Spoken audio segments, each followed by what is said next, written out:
शेरनी और उसका तीसरा पुत्र। किसी घने जंगल में एक शेर और एक शेरनी रहा करते थे। वे दोनों एक दूसरे से बहुत प्रेम करते थे।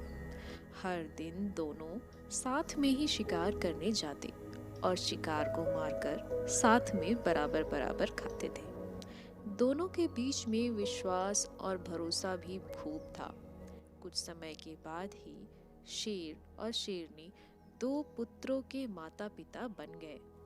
जब शेरनी ने बच्चों को जन्म दिया तो शेर ने उससे कहा कि अब से तुम शिकार पर मत जाना, घर पर रहकर खुद की और बच्चों की देखभाल करना।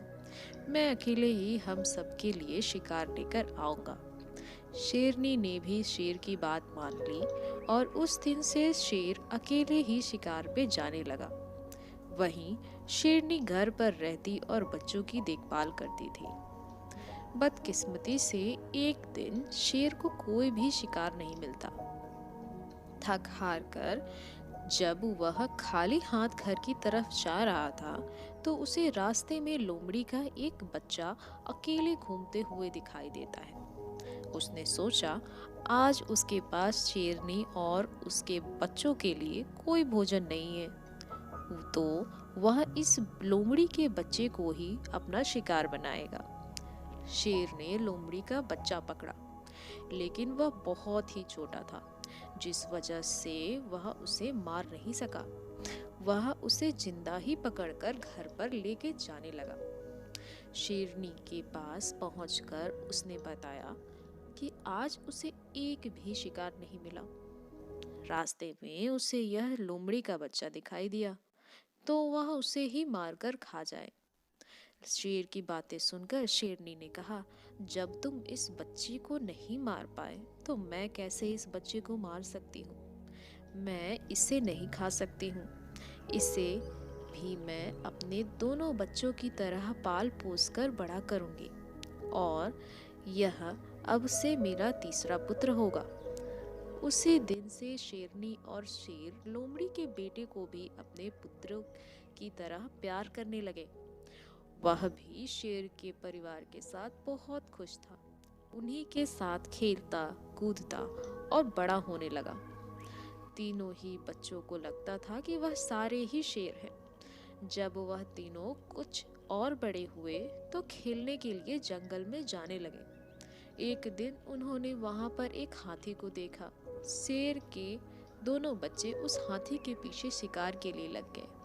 वहीं लोमड़ी का बच्चा डर के मारे उन्हें ऐसा करने से मना कर रहा था, लेकिन शेर के दोनों बच्चों ने लोमड़ी के बच्चे की बात नहीं मानी और हाथी के पीछे लगे रहे और लोमड़ी का बच्चा वापस घर पर शेरनी माँ के पास चला गया। कुछ देर बाद जब शेरनी के दोनों बच्चे भी वापस आए तो उन्होंने जंगल वाली बात अपनी माँ को बताई। उन्होंने बताया कि वह हाथी के पीछे गए, लेकिन उसका तीसरा भाई डरकर घर पर वापस आ गया। इसे सुनकर लोमड़ी का बच्चा गुस्सा हो गया। उसने गुस्से में कहा कि तुम दोनों जो खुद को बहादुर बता रहे हो, मैं तुम दोनों को पटक कर जमीन पर गिरा सकता हूँ। लोमड़ी के बच्चे की बातें सुनकर शेरनी ने उससे समझाया कि उसे अपने भाइयों से इस तरीके से बात नहीं करनी चाहिए। उसके भाई झूठ नहीं बोल रहे, बल्कि वे दोनों सच बता रहे हैं। शेरनी की बात भी लोमड़ी के बच्चे को अच्छी नहीं लगी। गुस्से में उसने कहा, तो क्या आपको भी लगता है कि मैं डरपोक हूँ और हाथी को देखकर डर गया? लोमड़ी के बच्चे की यह बात सुनकर शेरनी उसे अकेले में ले गई और उसे उसके लोमड़ी होने का सच बताया। हमने तुम्हें भी अपने दोनों बच्चों की तरह बड़ा किया है, उन्हीं के साथ तुम्हारी भी परवरिश की है, लेकिन तुम लोमड़ी वंश के हो और अपने वंश के कारण ही तुम हाथी जैसे बड़े जानवर को देखकर डर गए और घर वापस आ गए।